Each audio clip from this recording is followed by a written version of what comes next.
लहानू भक्तांना सप्रेम जयगुरु।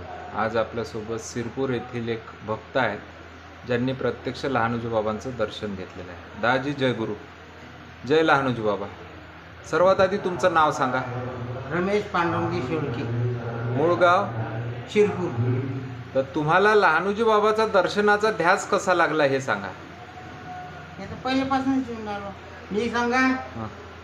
मी आमचा मुला लहानपणी घनघन खरे म्हणजे हो तर मग हे वावर शेतच होतं, हे वावर शेत होतं, इथे काहीच नव्हतं। बरं ते कडूच्या इथे राह पहिले। बरं मग तिथं मी बाजीपाशी 8 दिवस राहिलो।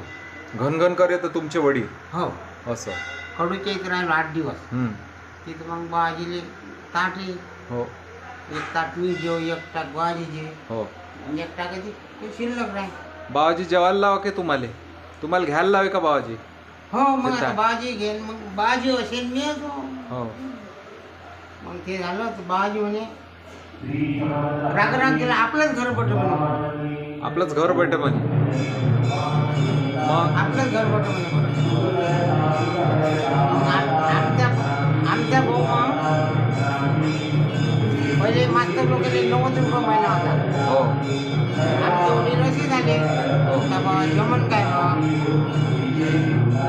दुसऱ्या सुरती ऑर्डर आला तुमच्या भावाले हो, नोकरीचा दुसऱ्या सुरती असं जमलं म्हणजे का भीतीकडे पाहताय, केल्याकडे पाहताय ते म्हणे कारंजा म्हणजे नारळ तिथं गेलता भाऊ आमचा ताट गरवा घेऊन मास्तर लोकांनी वरण पाहिला तेव्हा 90 रुपये महिना भेटे माझं। हो तिथं राहते गरुच्या घरी हे वावरच होतं नाही। तर दादाजी तुम्ही थोडक्यात का होईना तुमचा प्रसंग सांगितला, याकरता मी तुमचा आभारी आहो। जय गुरु, जय लहानूजी बाबा। श्री संत लहानूजी महाराज की जय।